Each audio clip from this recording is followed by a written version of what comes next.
नमस्कार दोस्तों। आज बात करते हैं जन्माष्टमी की। कान्हा का जन्म द्वापर युग में हुआ था। द्वापर युग के अंत में मथुरा में उग्रसेन नाम के एक राजा राज्य करते थे। उग्रसेन के पुत्र का नाम कंस था। कंस ने अपने पिता उग्रसेन को बलपूर्वक सिंहासन से उतार दिया और जेल में डाल दिया और स्वयं राजा बन गया। कंस बेहद ही क्रूर और निर्दयी राजा था। कंस की बहन थी देवकी और उनका विवाह वासुदेव से हुआ। कंस के आतंक और क्रूरता से पूरी प्रजा त्राही त्राही कर रही थी। हर कोई उसके आतंक से मुक्ति चाहता था। एक दिन वह अपनी बहन देवकी को उसके ससुराल ले जा रहा था। तभी रास्ते में आकाशवाणी हुई कि कंस, तेरी क्रूरता और आतंक का नाश तेरी बहन का पुत्र करेगा। तेरा काल तेरी बहन ही लेकर आएगी। देवकी का 8वां पुत्र तेरे अंत का कारण होगा। इतना सुनते ही उसका अपनी बहन के प्रति प्रेम खत्म हो गया और उसने वासुदेव को खत्म करने की ठानी। लेकिन देवकी ने कहा वह खुद अपनी संतानों को उसे सौंप देगी। यह बात सुनकर कंस ने वासुदेव को मारा नहीं, लेकिन देवकी और वासुदेव को बंदी बनाकर कारागार में डाल दिया। वासुदेव और देवकी के एक एक करके 7 बच्चे कंस ने मार दिए और जब 8वें बच्चे की होने की बारी आई तब पहरा और भी सख्त।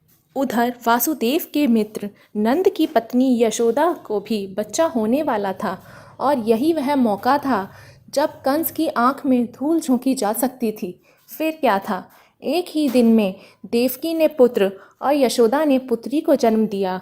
लेकिन देवकी ने जब पुत्र को जन्म दिया तो उसी वक्त भगवान विष्णु उनके समक्ष प्रकट हुए और कहा कि वह उनके पुत्र के रूप में जन्म ले रहे हैं और वह नंद के घर पलेंगे। उन्होंने वासुदेव को कहा कि वह बच्चे को नंद के घर पर गोकुल छोड़ आएं। फिर क्या था, प्रभु की कृपा से सभी रक्षक गहरी नींद में सो गए और कारागार के सभी द्वार खुल गए। वासुदेव ने कान्हा को एक टोकरे में रखा और यमुना पार कर नंद के घर ले गए और कान्हा के बदले पुत्री को कारागार में ले आए। वह कारागार आ गए तब सबकी नींद खुल गई और वासुदेव और देवकी भी यह सब बातें भूल गए।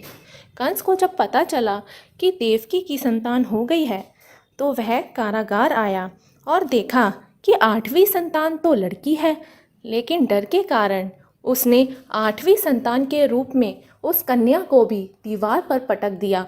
लेकिन उसके पटकते ही कन्या आकाश में उड़ गई और कंस से कहा, मूर्ख, तुझे नाश करने वाले ने जन्म ले लिया है और वह तुझे तेरे पापों की सज़ा अवश्य देगा।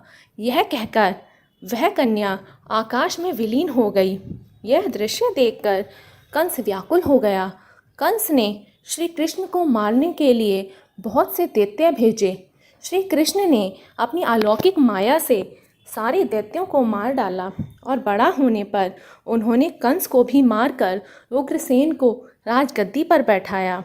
श्री कृष्ण की जन्मतिथि को तभी से सारे देश में बड़े हर्ष और उल्लास के साथ मनाया जाता है। तो दोस्तों, आप सभी को जन्माष्टमी की हार्दिक शुभकामनाएं। ऐसी और कहानियों के लिए हमारे चैनल भक्ति वेदांत को सब्सक्राइब करें।